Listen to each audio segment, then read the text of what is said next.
아멘. 예, 하나님 말씀 우리 마태복음의 말씀으로 보도록 하겠습니다. 2장의 말씀입니다.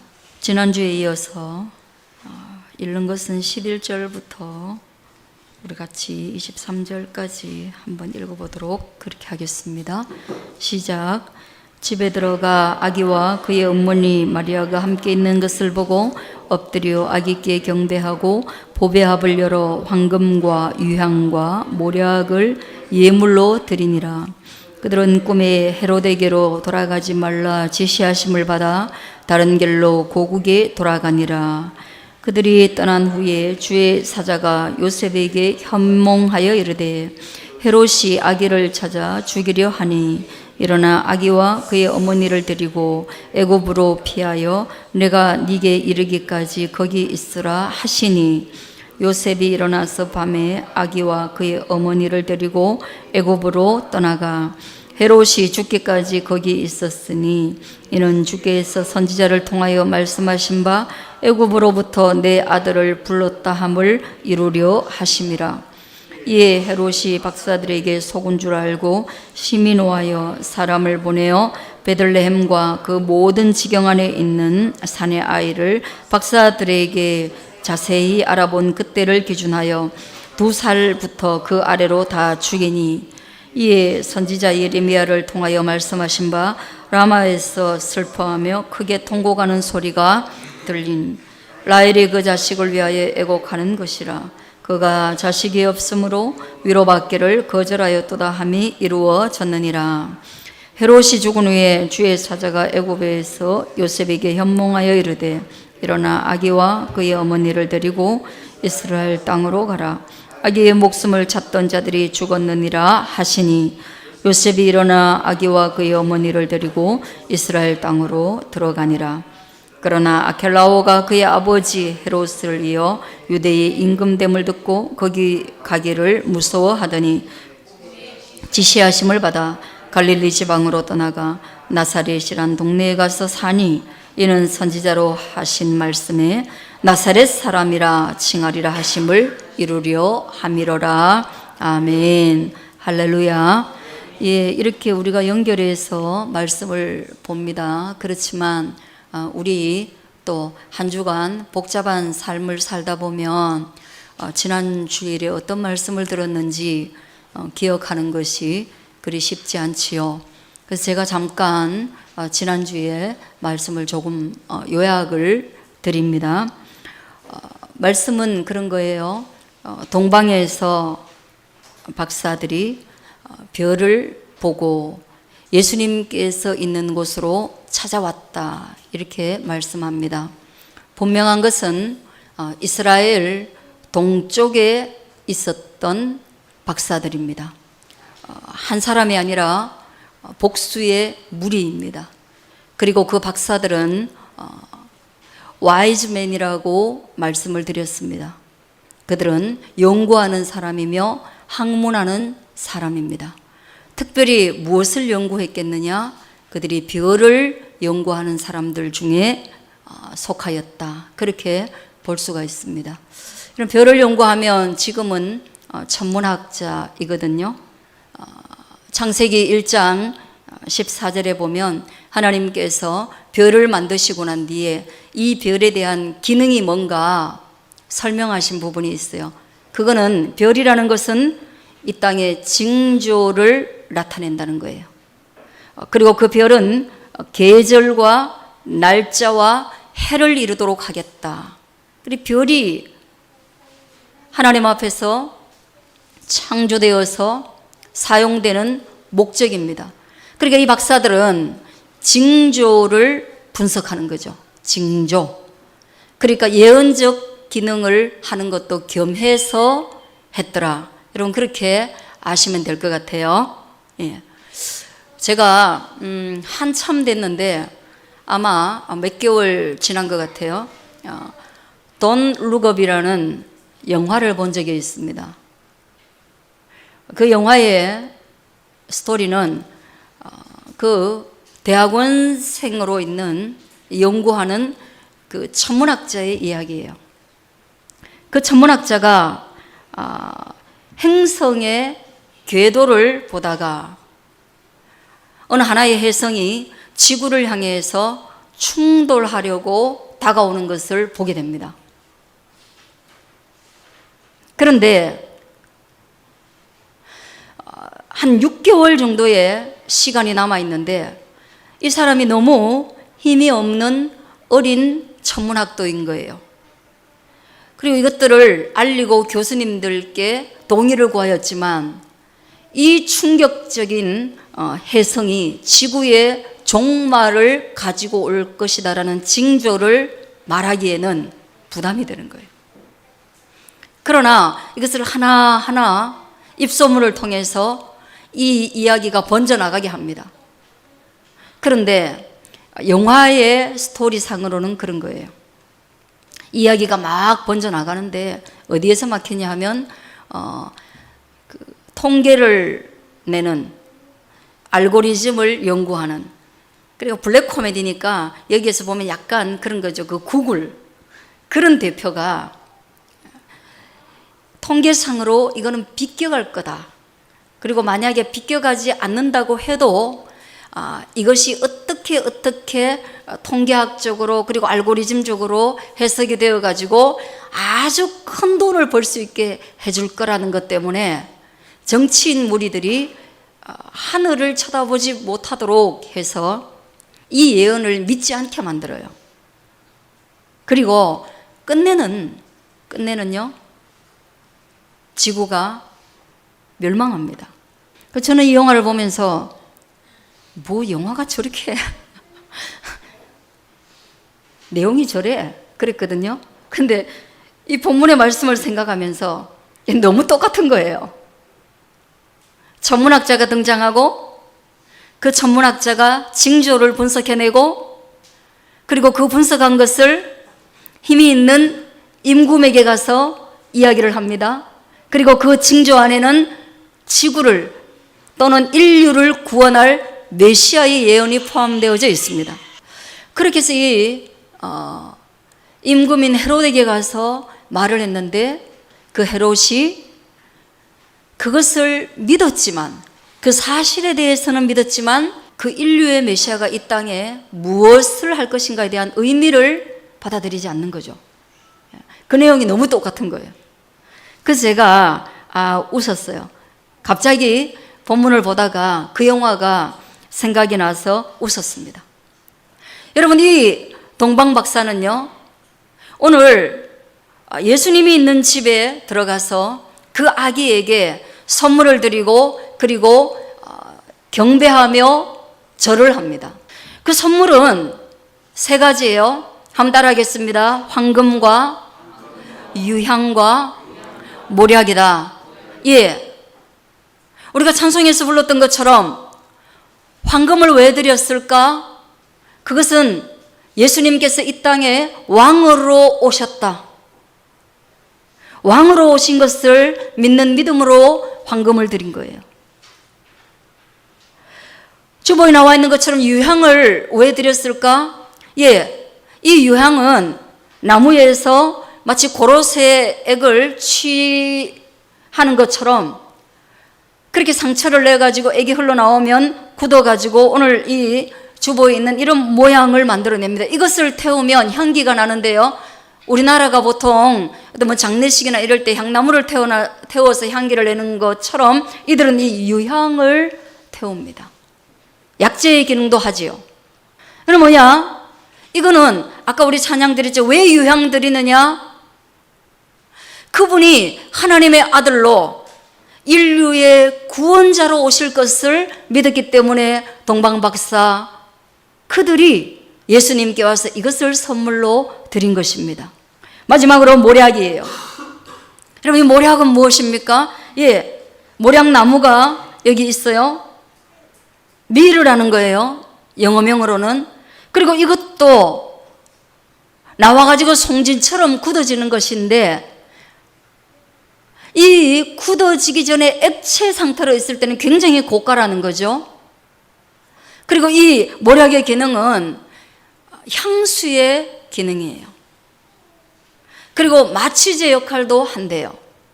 그래서 모략이 없으면 전쟁도 하지 않는다라고 이야기를 할 정도로 상처 입은 군인들을 치료해주는 그런 약재로도 쓰였는데, 이거 뭐예요? 이 모략을 드린 이유는 그가 오늘 이 주보에 나와 있는데요, 그가 고난당하시고 죽으심으로 말미암아 우리를 구원하실 것이다, 그것을 믿었기 때문입니다. 여러분, 그렇다면 이 동방 박사는 이런 예물을 가지고 올 수 있었던 이유가 뭘까? 그거는 별을 통해서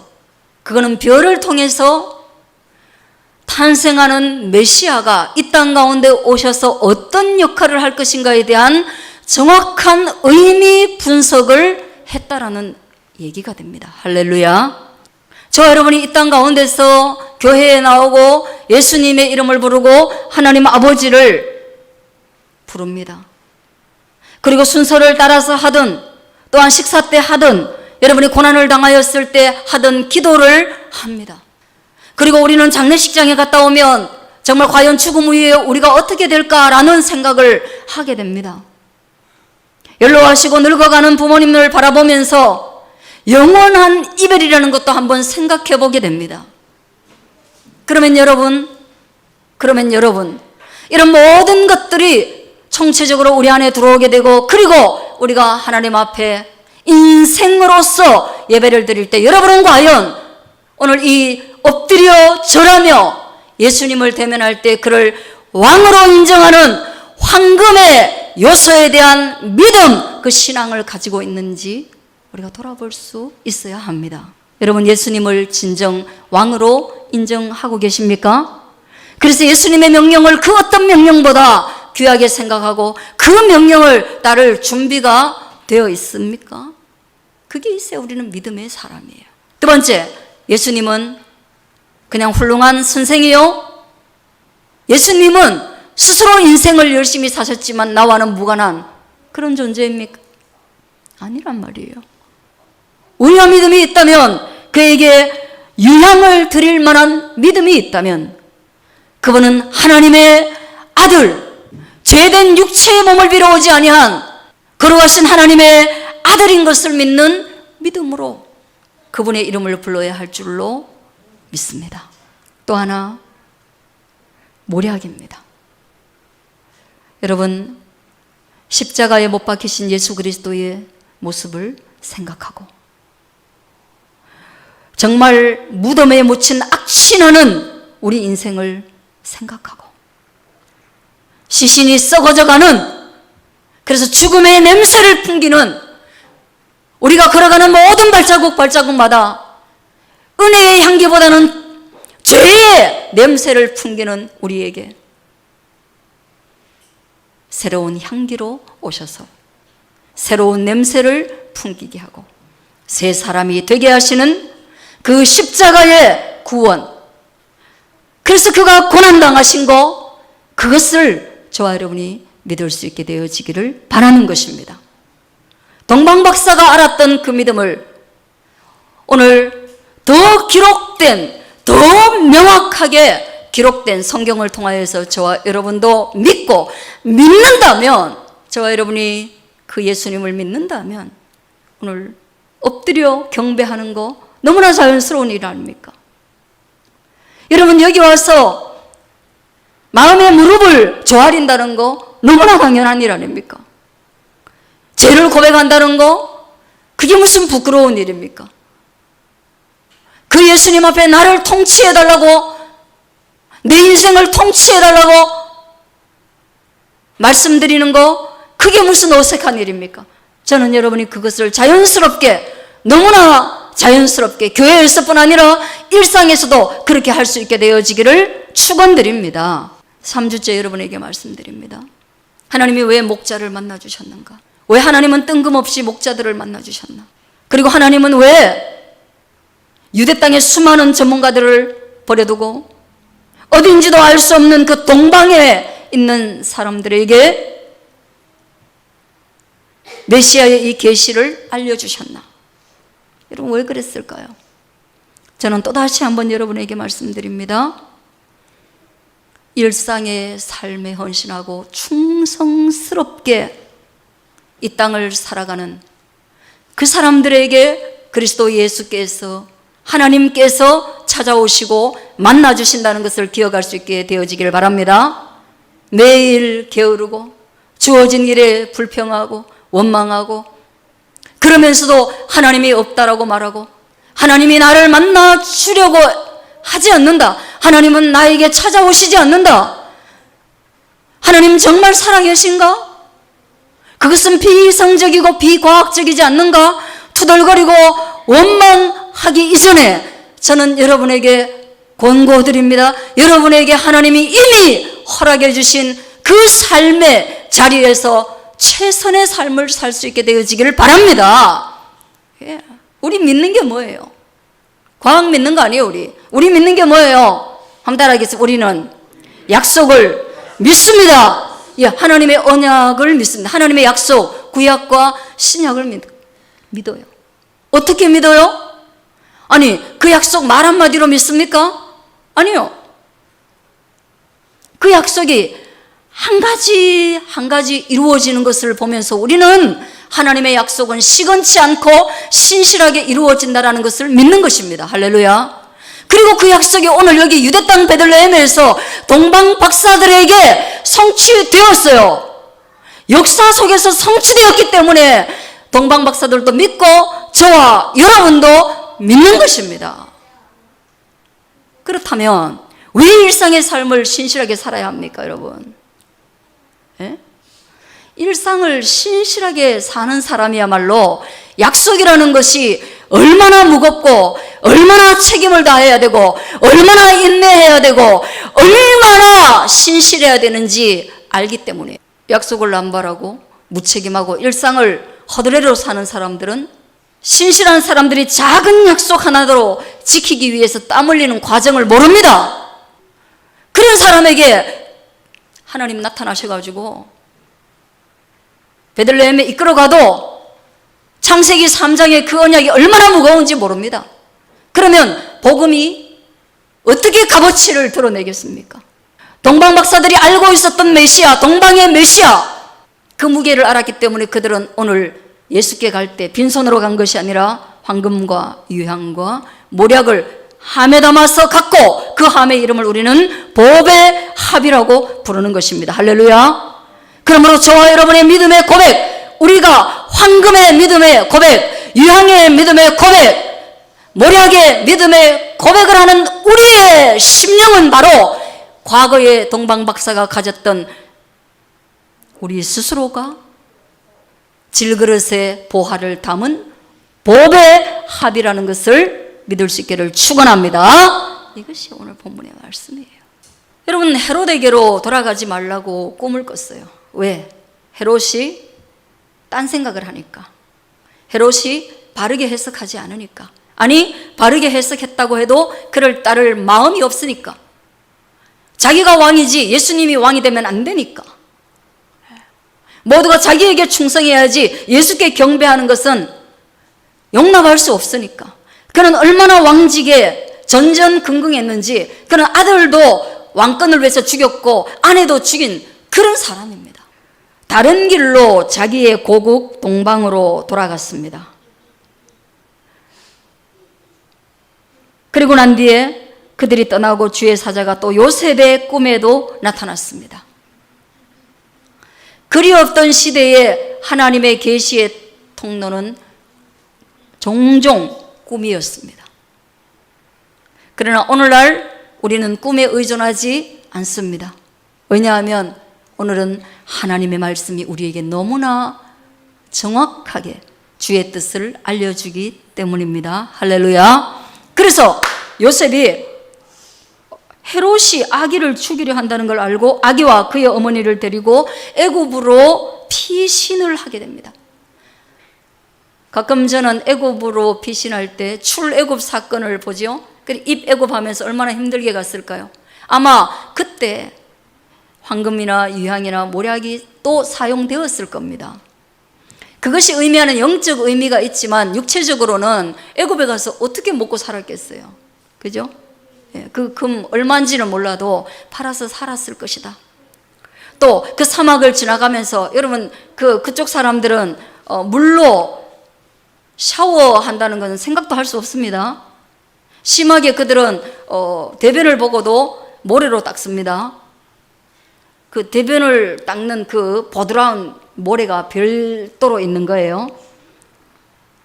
어떻게 씻어요? 못 씻어요. 그래서 냄새가 나요. 땀내가. 그래서 그들이 향수를 많이 발라요. 그래서 흑인, 과거에 제가 말씀 한번 드렸는데 흑인 자매랑 제가 선교하면서 그때 그분들은 물이 있어도 안 씻더라고요.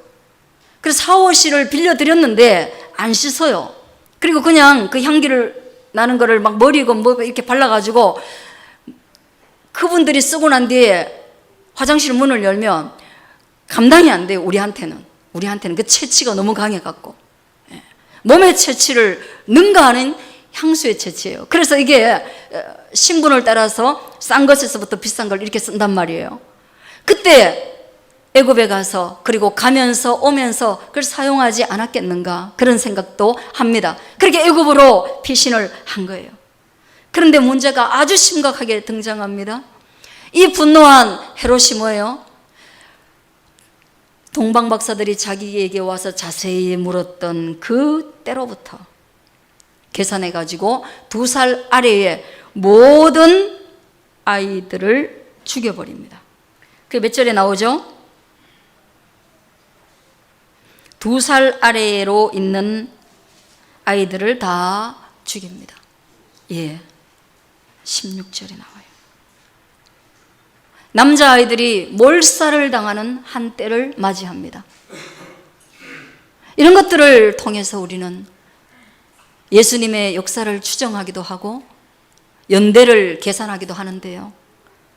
여러분, 우리가 나라와 민족을 위해서 가끔 기도하자고 말할 때 내 문제를 기도하는 것도 힘들어 죽겠는데 나라와 민족을 위해서 무슨 기도를 하냐 그렇게 하지만 나라의 또는 민족의 어떤 사건이 이렇게 커다란 한 개인에게 슬픔을 가져다 주는 일들이 허다하게 드러나기 때문입니다. 그래서 우리는 나라를 위해서 기도해야 되고 민족을 위해서도 기도해야 합니다. 누군지 모르기 때문에 그 지방의 모든 아이들을 죽여버립니다. 그런 슬픈 역사가 진행되어져 가고 있습니다. 그리고 난 뒤에 그가 또다시 현몽하신 하나님의 말씀을 따라서 이제 헤롯이 죽었으니 다시금 돌아가라. 근데 죽었는데 아들이 물려받았는데 아켈라오가 더 나쁜 놈이 물려받은 거예요. 쓰레기차를 피했는데 정말 똥차가 오는 것처럼 더한 폭군이 등극을 하니까 가는 것을 무서워했는데 하나님께서 괜찮다 돌아가라 했는데 어디로 가라고요? 이번에는 갈릴리로 가라고 했습니다. 그리고 오늘 우리가 지도를 보면 이런 거예요. 앞면에 두 번째 지도를 보시면요, 나사렛이라는 동네가 있죠. 위에 그 나사렛이라는 동네에서 임신한 마리아가 그리고 요셉이 호적을 하기 위해서 어디로 내려옵니까? 예루살렘 밑에 있는 베들레헴으로 내려오잖아, 그죠? 그 베들레헴으로 내려와 있는 동안에 아기가 태동이 느껴지면서 출산을 하게 돼요. 그래서 집이 없는 상태에서 거기서 요관에서 낳게 되죠, 그죠? 그렇게 돼가지고 목자들의 방문을 받고 그 다음에 또 오늘 본문에 나오는 동방 박사들의 방문을 받습니다. 그리고 이 동방 박사들은 보통 세 사람이라고 얘기하고 예물이 세 개이기 때문에 셋으로 이야기를 하고 있지만 그 사람들이 몇 명인지는 성경에 기록되어져 있지 않습니다. 캐톨릭 신자들은 세 사람이라고 말하고 이 세 사람의 이름까지 말해요. 그런 근거가 우리는 그 근거를 받아들이지 않습니다, 개신교는. 그리고 그림에는 다 세 사람이고 이렇게 나오지만 세 사람이라는 확증은 없습니다. 여기에서 와서 경배를 드리고 헤롯을 피하여서 어디로 갑니까? 그 아래에 있는 이집트로 가잖아요, 그죠? 그래 이집트 땅 어디에 머물렀다는 것이 없어요. 그리고 난 뒤에 현몽하신 하나님의 계시를 따라가지고 어디로 다시금 갑니까? 처음 출발했던 나사렛으로 다시금 돌아가게 됩니다. 그렇게 해서 예수님을 가리켜서 나사렛 예수, 어린 시절에 거기에서 자랐기 때문에 거기에 친구들이 있고 거기에 고향 사람들이 있습니다. 그래서 이후에 30살 이후에 사역하실 때에 그때 어린 시절을 함께 크고 함께 봤던 사람들이 너 나사렛 예수 아니냐 하고 이야기를 하는 근거가 되죠. 여러분 이해 가시겠죠? 예, 이렇게 이동을 하고 그 다음 30살이 되셔가지고는 전체 유대 지방을 다니시면서 아래 위로 다 다니시면서 그리고 사마리아도 통행하시면서 하나님의 나라를 선언하시는 그 사역을 하게 되시는 것입니다. 이렇게 해서 예수님의 생애 가운데 유년기가 다 끝이 나고 이제는 다음 주부터는 예수님이 하나님의 나라의 공적 생애, 사적 생애가 12살 이후로는 기록이 없고 30살 돼서 공적 생애를 사시려고 할 때 그때 준비하는 광야의 40일이 다시금 시작되게 되는 것입니다. 하나하나 예수님의 행적을 따라가면서 우리의 삶을 마치 해바라기처럼 그분께 맞출 수 있는 저와 여러분 되기를 축복합니다. 기도하겠습니다.